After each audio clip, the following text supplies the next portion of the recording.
एक स्टेट के नेता प्रतिपक्ष, देश के नेता प्रतिपक्ष से आज मिले तो ये सवाल ज़रूर उठता है कि मुलाकात हुई, क्या बात हुई?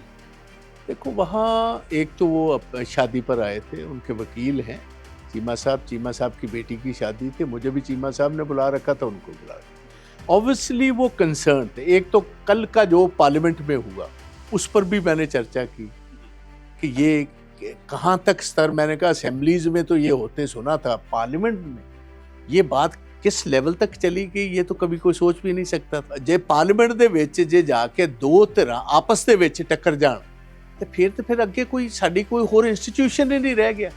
ਅਸੈਂਬਲੀਆਂ ਆਲਰੇਡੀ ਬਹੁਤ ਹੱਦ ਤੱਕ ਥੱਲੇ ਜਾ ਚੁੱਕੀਆਂ ਨੇ। ਜੇ ਸਾਡੇ ਪਾਰਲੀਮੈਂਟ 'ਚ ਵੀ ਇਹੀ ਹਾਲ ਰਹੇਗਾ ਤਾਂ ਫਿਰ ਲੋਕ ਕਿੱਥੇ ਜਾਣਗੇ।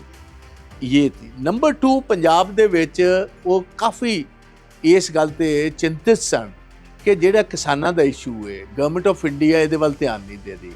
ਇੱਕ ਅਹਿਮ ਲੀਡਰ ਜਿਹੜੇ ਨੇ ਉਹਨਾਂ ਮਰਨ ਵਰਤ ਤੇ ਬੈਠੇ ਨੇ, ਕ੍ਰਿਟੀਕਲ ਹਾਲਾਤ ਨੇ, ਬਾਈ ਚਾਂਸ ਕੋਈ 19-21 ਹੋ ਗਈ ਤੇ ਇਹ ਦੱਸੋ ਇਹ ਜਾਏਗਾ ਕਿੱਧਰ ਨੂੰ। ਫਿਰ ਅਸੀਂ ਦੱਸਿਆ ਕਿ ਇੰਟਰਨੈਸ਼ਨਲ ਬਾਰਡਰ ਤੇ ਅਸੀਂ ਪਾਕਿਸਤਾਨ ਹਮੇਸ਼ਾ ਇੱਥੇ ਸ਼ਰਾਰਤ ਕਰਨ ਦੀ ਕੋਸ਼ਿਸ਼ ਕਰਦਾ ਹੈ। ਜੇ ਨੀਚੇ ਵੀ ਅਸੀਂ ਹਾਲਾਤ ਇਸ ਕਿਸਮ ਦੇ ਬਣਾ ਦਈਏ ਜਿਹਦੇ ਨਾਲ ਉਹਨਾਂ ਨੂੰ ਐਡਵਾਂਟੇਜ ਆ ਜਾਏ ਸਾਡੇ ਵਿਰੋਧੀਆਂ ਨੂੰ, ਤੇ ਇਹ ਤਾਂ ਦੇਸ਼ ਵਾਸਤੇ ਤੇ ਸੂਬੇ ਵਾਸਤੇ ਤੇ ਬੜੀ ਘਾਤਕ ਸਿਚੁਏਸ਼ਨ ਹੋਏਗੀ। एक स्टेट के नेता प्रतिपक्ष, देश के नेता प्रतिपक्ष से आज मिले तो ये सवाल ज़रूर उठता है कि मुलाकात हुई, क्या बात हुई? देखो वहाँ एक तो वो शादी पर आए थे, उनके वकील हैं चीमा साहब की बेटी की शादी थी, मुझे भी चीमा साहब ने बुला रखा था, उनको बुला रखा। ऑब्वियसली वो कंसर्न थे। एक तो कल का जो पार्लियामेंट में हुआ उस पर भी मैंने चर्चा की कि ये कहाँ तक स्तर, मैंने कहा असेंबलीज में तो ये होते सुना था, पार्लियामेंट में ये बात किस लेवल तक चली गई ये तो कभी कोई सोच भी नहीं सकता था। जे पार्लियामेंट ਦੇ ਵਿੱਚ ਜੇ ਜਾ ਕੇ ਦੋ ਧਿਰਾਂ ਆਪਸ ਦੇ ਵਿੱਚ ਟੱਕਰ ਜਾਣ ਤੇ ਫਿਰ ਅੱਗੇ ਕੋਈ ਸਾਡੀ ਕੋਈ ਹੋਰ ਇੰਸਟੀਟਿਊਸ਼ਨ ਹੀ ਨਹੀਂ ਰਹਿ ਗਿਆ। ਅਸੈਂਬਲੀਆਂ ਆਲਰੇਡੀ ਬਹੁਤ ਹੱਦ ਤੱਕ ਥੱਲੇ ਜਾ ਚੁੱਕੀਆਂ ਨੇ। ਜੇ ਸਾਡੇ ਪਾਰਲੀਮੈਂਟ 'ਚ ਵੀ ਇਹੀ ਹਾਲ ਰਹੇਗਾ ਤਾਂ ਫਿਰ ਲੋਕ ਕਿੱਥੇ ਜਾਣਗੇ।